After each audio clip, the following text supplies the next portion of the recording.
रविंदर जी, आपका NSC news में बहुत बहुत स्वागत है। धन्यवाद। और सबसे पहला सवाल मेरा आपसे ये है कि केंद्र द्वारा कृषि कानून लागू होने के बाद पूरे देश में किसान आंदोलित हैं और उस आंदोलन को देखते हुए, किसानों के दुख को देखते हुए आप लगभग 13 से 14 दिन आपको हो चुके हैं, आप नंगे पांव चल रहे हैं। आपका मानना है कि मैं किसानों के दर्द को समझते हुए मैं नंगे पैर तब तक रहूंगा जब तक किसान आंदोलित हैं। तो ये आंदोलन आपका कब तक चलने वाला है? हाँ, देखिए, सबसे पहले तो मैं आपके चैनल एनएससी न्यूज़ के सभी दर्शकों को नमस्कार करता हूं। और जैसा कि आपने कहा कि किसान आंदोलन में जो मैंने मन की आवाज़ थी, चूँकि मुझे जब किसान भाई आंदोलन में बैठे तो मुझे लगा 1-2 दिन में ख़त्म हो जाएगा और सब चीज़ें ठीक हो जाएंगी। लेकिन जब वहाँ से कुछ ऐसे समाचार भी आए कि बहुत से किसान साथी, माताएं और हमारे नवयुवक कुछ शहीद हुए हैं, तो मुझे बहुत दुख हुआ और आत्मग्लानि भी हुई। और मुझे मैंने ये एक दिन मैं अपनी गाड़ी से जा रहा था घर, तो उस दिन बारिश थी और काफ़ी ठंडा मौसम था। तो अचानक से मुझे ख्याल आया कि मेरे पैरों में बहुत ठंड लग रही है। तो मुझे लगा कि क्यों ना मेरे मन से एक आवाज़ आएगी, क्यों ना किसानों के दर्द को समझने के लिए उनके समर्थन में मैं नंगे पैर रहूं। और फिर वहीं से मुझे एकदम से अंदर से अनुभूति हुई और उस ईश्वर पिता परमात्मा ने मुझे ये आवाज़ दी अंदर से कि मुझे उनके लिए ये संकल्प लेना चाहिए। और मैंने तत्काल संकल्प लेते हुए, आज 13 दिन हो गए हैं, 13वां दिन है आज, और मैं इस अपने आंदोलन को चला रहा हूँ। ये मेरा संकल्प है, ये मेरे मन की आवाज़ है। ये मैंने कोई भी राजनीतिक निर्णय नहीं है, बल्कि जो किसान भाई हमारे बॉर्डर पर बैठे हैं, और मैं समझता हूँ कि कहीं ना कहीं चूँकि इतनी ठंड कड़ाके की पड़ रही है और वो खुले आकाश के नीचे रह रहे हैं, रात को सोते हैं। और दिल्ली बॉर्डर पे तो ये भी है कि कहीं ना कहीं आप देखेंगे कि धूप, हमारे पहाड़ों की तरफ तो धूप फिर भी आ जाती है, लेकिन दिल्ली बॉर्डर पे धूप उतना नहीं निकल पाती। तो वो इस कड़ाके की ठंड में बैठे हैं, मैं उनको समर्थन कर रहा हूं। और मेरा ये संकल्प है, जब तक मेरे किसान भाई बैठे हैं, चाहे 10 दिन, 20 दिन, 1 महीना, 6 महीने या 6 साल, मैं नंगे पांव रहने वाला हूं। मुझे कितनी भी कठिनाइयों का सामना क्यों ना करना पड़े, ये मेरा प्रण है। और जब भी मैंने कोई प्रण लिया है तो उसे पूरा किया है। और ये मैं अपने सच्चे किसान साथियों को, किसान वीरों को, ये मेरा समर्पण है और मैं इस समर्पण के लिए उनके साथ जुड़ा हूँ। आपकी बात सुन के एक सवाल दिमाग में और आया है। आपका मानना है कि मैं राजनीति नहीं कर रहा हूँ, लेकिन विपक्ष आप पर आरोप लगा रहा है कि ये मात्र और मात्र राजनीतिक स्टंट है, इससे ज़्यादा कुछ नहीं। इसमें आपका क्या कहना है? देखिए, ऐसा है कि आज 13 दिन से मैं नंगे पैर घूम रहा हूँ और सभी मीडिया के साथी मुझे प्रतिदिन मिलते हैं, और मीडिया के साथी ये भी देखते हैं कि मैं नंगे पैर हूँ। और मैंने एक संकल्प जब लिया था तो मेरे घर से कुछ लोगों ने कहा कि आप घर में आए तो चप्पल पहन ले। तो मैंने कहा कि हम सनातन धर्म को मानने वाले लोग हैं, जब एक बार संकल्प व्रत ले लेते हैं तो उसको खंडित नहीं करते। अगर हम कोई व्रत लेते हैं तो हम उसको खंडित नहीं करते। तो मैं समझता हूँ कि मैंने इस पूरी निष्ठा और ईमानदारी से निभाया है। और जो मेरे कांग्रेस के जो मेरे भाई अगर ऐसा सोचते हैं, तो मैं उनसे आग्रह करूंगा आपके चैनल के माध्यम से कि वो मेरे साथ आएं और मेरे साथ नंगे पैर चलें। और या तो वो मेरे साथ रहें पूरा दिन, पूरी रात, या मैं उनके साथ रहूंगा। मुझे बड़ी हार्दिक मतलब खुशी होगी हृदय से कि यदि वो उसमें आंदोलन में मेरा साथ देंगे। मैं उन सभी अपने भाइयों का जो विपक्ष में है, उन सभी को मैं आह्वान भी करता हूं कि वो मेरे साथ आएं और मेरे साथ इस आंदोलन में खड़े हों। मैं उनका स्वागत करता हूं। रविंदर जी, सरकार लगातार विपक्ष पे ये आरोप लगा रही है कि विपक्ष किसानों को गुमराह कर रहा है, इस बिल के लिए किसानों को गुमराह किया जा रहा है। तो आपको क्या लगता है, आप इस बिल को जो आपने पढ़ा है, इस बिल ये जो केंद्र सरकार कृषि बिल लाई है, इसे आप किस नजरिए से देखते हैं? देखिए, जहाँ तक गुमराह करने वाली बात है तो मुझे ऐसा लगता है कि गुमराह तो केंद्र सरकार ही कर रही है, और किसान भाई जिस बिल को नहीं चाहते उस बिल को कुछ समय के लिए तत्काल प्रभाव से, क्योंकि अभी तो कुछ ऐसा लागू भी नहीं हुआ है, और अगर थोड़ा बहुत उसका कोई प्रभाव है उस प्रभाव को समाप्त करते हुए उसे कुछ समय के लिए टाल देना चाहिए। फिर किसान साथियों के साथ, अन्नदाताओं के साथ एक मीटिंग करके वार्ता करनी चाहिए, और उसके बाद ही इसको लागू करना चाहिए। और जहाँ तक विपक्ष का मामला है तो देखिए, मैं यहाँ पे बड़ा सीधा और साफ कहना चाहूँगा कि जो किसान साथी इस आंदोलन में बैठे हैं उन साथियों ने पिछले दिनों कुछ कांग्रेस के लोग और कुछ अन्य दलों के लोग, जिसमें हमारी आम आदमी पार्टी भी थी, हम लोग उनसे मिलने गए, उनके लिए सेवा करने गए। तो उन किसान साथियों का साफ तौर से ये कहना था कि हम किसी भी बैनर, पोस्टर, सिंबल पर समर्थन नहीं चाहते हैं। अगर आप लोगों को समर्थन करना है तो आप आएँ, स्वागत है, लेकिन किसी भी तरह की राजनीति खुद किसान नहीं चाहता। तो इस प्रकार का आरोप लगा करके भाजपा कहीं ना कहीं खुद घिरती जा रही है। और यहाँ पे एक बात मैं और कह देना चाहूँगा, हालांकि मेरे कुछ साथियों को ये बात थोड़ी बुरी भी लग सकती है, लेकिन मैं बिल्कुल दबी आवाज़ से और सच्चे मन से इस बात को कहना चाहूँगा कि हमारे देश के प्रधानमंत्री माननीय मोदी जी ने ये कहा था, और ये वो कहते हैं हर मन से, कि मेरे 130 करोड़ भारतीय मेरे भाई बहन हैं। तो मैं उनसे एक सवाल आपके चैनल के माध्यम से करना चाहूँगा कि क्या जो बॉर्डर पे 5 लाख लोग बैठे हैं वो आपके भाई बहन नहीं हैं, या वो भारतीय ही नहीं है? क्योंकि आप तो उन्हें खालिस्तानी कह रहे हो। आपके जितने मंत्री हैं, आपके उत्तराखंड के जो प्रभारी हैं गौतम जी, उन्होंने उन्हें खालिस्तानी उग्रवादी कहा है। तो मुझे लगता है कि कोई भी व्यक्ति अगर सरकार की किसी भी बात को, केंद्र सरकार की किसी भी बात को मानने के लिए मना करता है, या तो उसे देशद्रोही कह दिया जाता है या उसे खालिस्तानी करार कर दिया जाता है। ये बहुत शर्मनाक बात है। आज पंजाब की अगर हम बात करें तो पंजाब सबसे ज़्यादा अन्न पैदा करने वाला, गेहूं पैदा करने वाला, चावल पैदा करने वाला प्रदेश है पूरे भारत में। और मैं उन सभी किसान भाइयों को नमन करता हूं जो धरती का सीना चीरकर अन्न पैदा करते हैं। और इस प्रकार की अनर्गल बातें करना भारतीय जनता पार्टी का एक चरित्र का एक हिस्सा है, और इसके लिए मैं बहुत ज़्यादा कुछ नहीं कहूँगा, क्योंकि फिर एक तरह से कुछ राजनीतिक चीज़ें निकल के आएंगी जो मैं करना नहीं चाहता। मैं अपने इस आंदोलन को राजनीति से दूर रखना चाहता हूँ। जी, भारत के जो किसान, आंदोलित किसान हैं, जो इस बिल के लिए आंदोलन कर रहे हैं, उनका कहना है सरकार से कि सरकार एमएसपी, न्यूनतम समर्थन मूल्य की गारंटी नहीं दे रही है। लेकिन उसी के विपरीत सरकार का कहना है कि हमने एमएसपी पे कोई भी छेड़छाड़ नहीं करी है। तो आपका क्या मानना है कि जो ये बिल केंद्र सरकार ने पारित कराया है, तो इसमें क्या संशोधन होने चाहिए? देखिए, जहाँ तक आपका जो सवाल है, और मैं आपके सवाल से ही जवाब दूंगा कि आपने कहा कि सरकार ये कह रही है कि एमएसपी पे छेड़छाड़ नहीं है, तो मैं आपको मध्य प्रदेश ले चलता हूँ। मध्य प्रदेश में इस समय जो बाजरे का समर्थन मूल्य है वो 2150 रुपये है, जबकि वहाँ पे बाजरा जो बिक रहा है वो 1100-1200 रुपये बिक रहा है। तो ऐसा क्या सिस्टम है कि आपकी एमएसपी तो 2150 रुपये दिखा रही है और किसानों को वहाँ 1100 रुपये में उसको बेचना पड़ रहा है, और किसानों को जो इस बार वहाँ नुकसान हुआ है, बहुत ज़बरदस्त नुकसान हुआ है।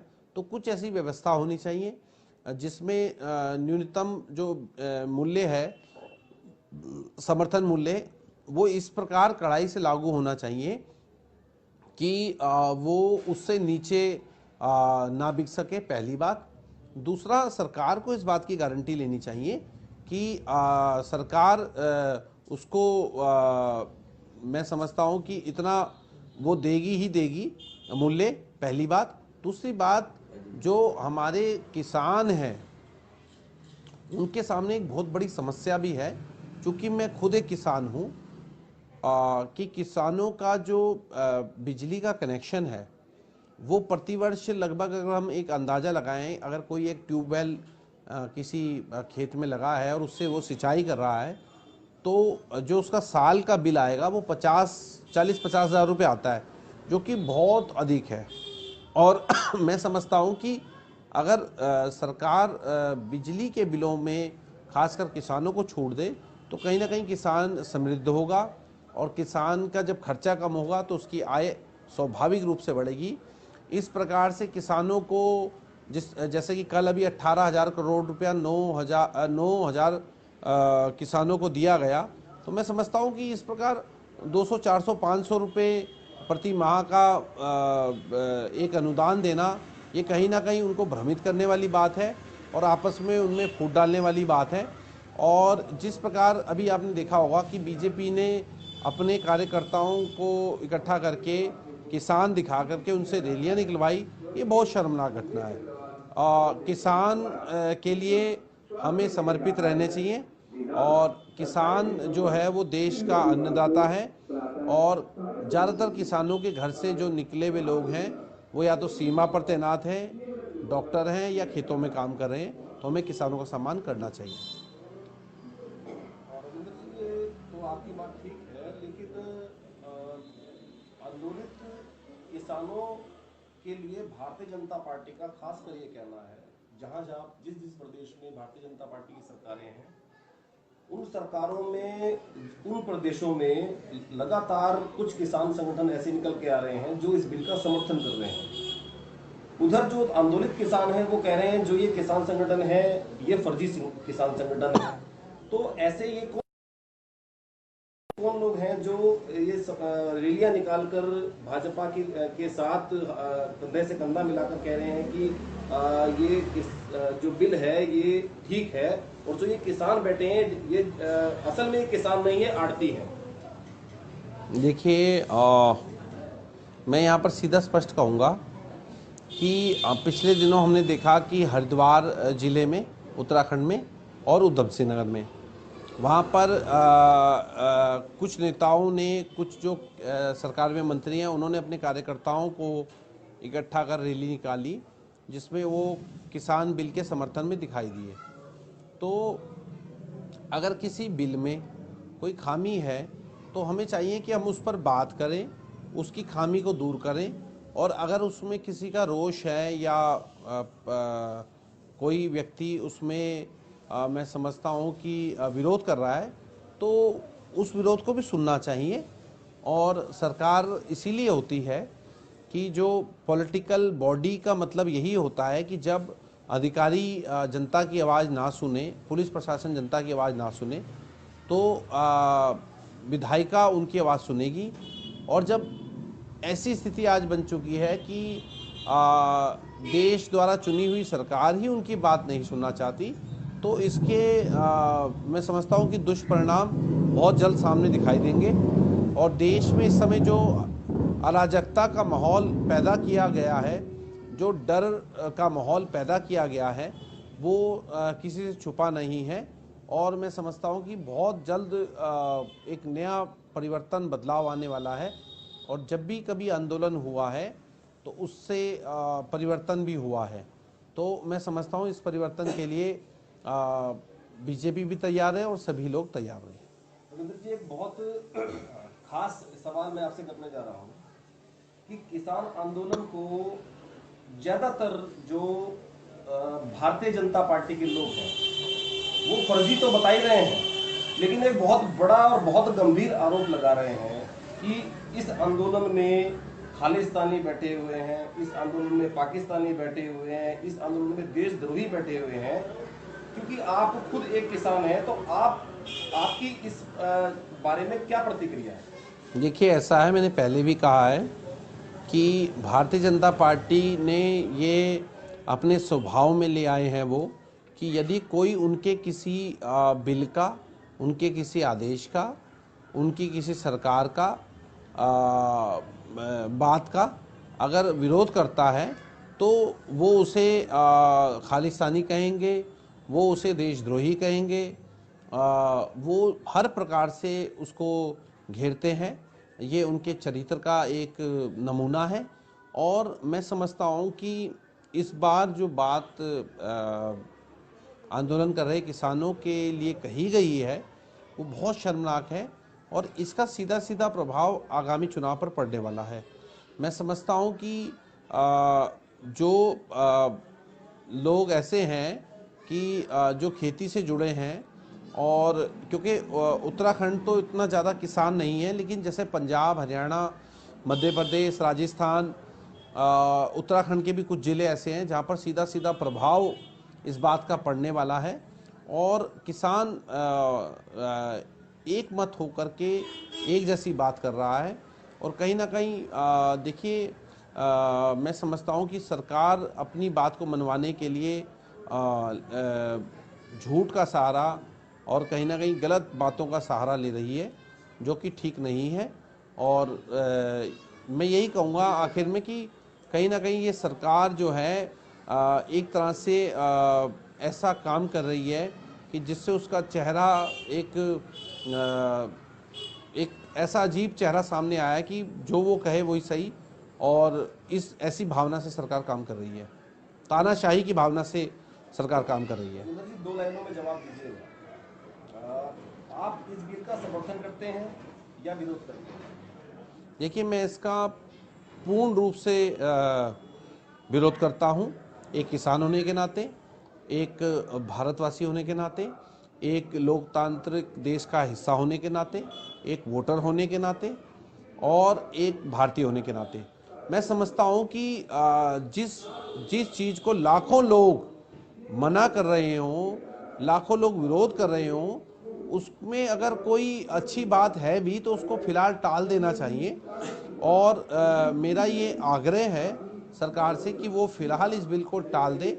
जैसा कि अभी सुप्रीम कोर्ट ने भी कहा है कि आंदोलन करना किसानों का हक है, और अगर किसान आंदोलन कर रहे हैं तो कुछ समय के लिए इस बिल को टाल देना चाहिए। ऐसी नोटिफिकेशंस जो हैं वो माननीय उच्चतम न्यायालय द्वारा कही गई हैं, और मैं अंतिम सांस तक किसानों के साथ खड़ा हूं, और जब तक मेरे किसान भाई बैठे हैं मैं नंगे पांव रहूंगा, ये मैंने संकल्प लिया है। देखिए, देश की सबसे बड़ी पंचायत संसद में ये बिल पास हो चुका है और किसान भी इसके विरोध में है।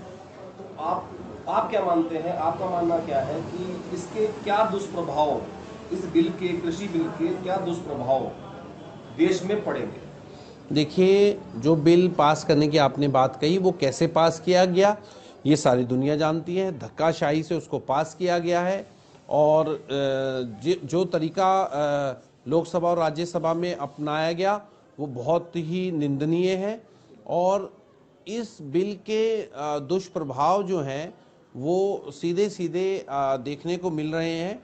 और जिस प्रकार आप देख रहे होंगे कि कुछ कंपनियों द्वारा बड़े बड़े जगह खरीद करके उसको एक भंडारण की वहाँ व्यवस्था कर दी गई है। बड़े बड़े स्टोर रूम बना दिए गए हैं, वेयर हाउस बन रहे हैं, जिसमें जो भारतीय गेहूं या चावल है उसकी ब्रांडिंग की जा रही है। और वो ब्रांडिंग एक प्राइवेट कंपनी कर रहा है, मैं उनका नाम नहीं लेना चाहूँगा क्योंकि नाम लेना ठीक नहीं है। तो वो सब आजकल सोशल मीडिया के माध्यम से हम देख भी रहे हैं। तो ये देश चंद पूंजीपतियों के चंद काला बाजारियों के हाथ में जा रहा है। जिस प्रकार से भाजपा ने शुरू से ही कुछ उद्योगपतियों को बढ़ाने के लिए कुछ काला बाजारियों को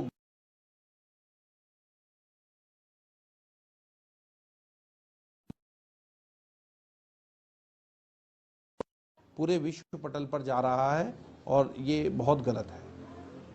हमारे दर्शकों में से कुछ का मानना है कि अब ये किसान आंदोलन समाप्त होना चाहिए, आपका इस विषय क्या कहना है? बिल्कुल होना चाहिए। सरकार को उनकी मांगों को मानना चाहिए या फिलहाल उसको टाल देना चाहिए। मैं समझता हूँ कि हम भी यही चाहते हैं कि मैं भी यही चाहता हूँ कि मैं जल्दी चप्पल जूते पहनूं, लेकिन वो भी तब पहनूं जब किसान भाइयों की मांगें पूरी मानी जाएं या फिर इस बिल को टाला जाए।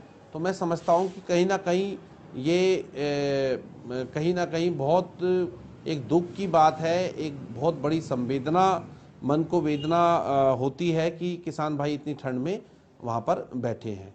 रविंद्र जी, अंतिम सवाल आपसे है जी। कि आप खुद मंडी परिषद के अध्यक्ष रहे हैं, मंडी समिति के अध्यक्ष रहे हैं और आपका कार्यकाल भी काफी संतोषजनक रहा है, तो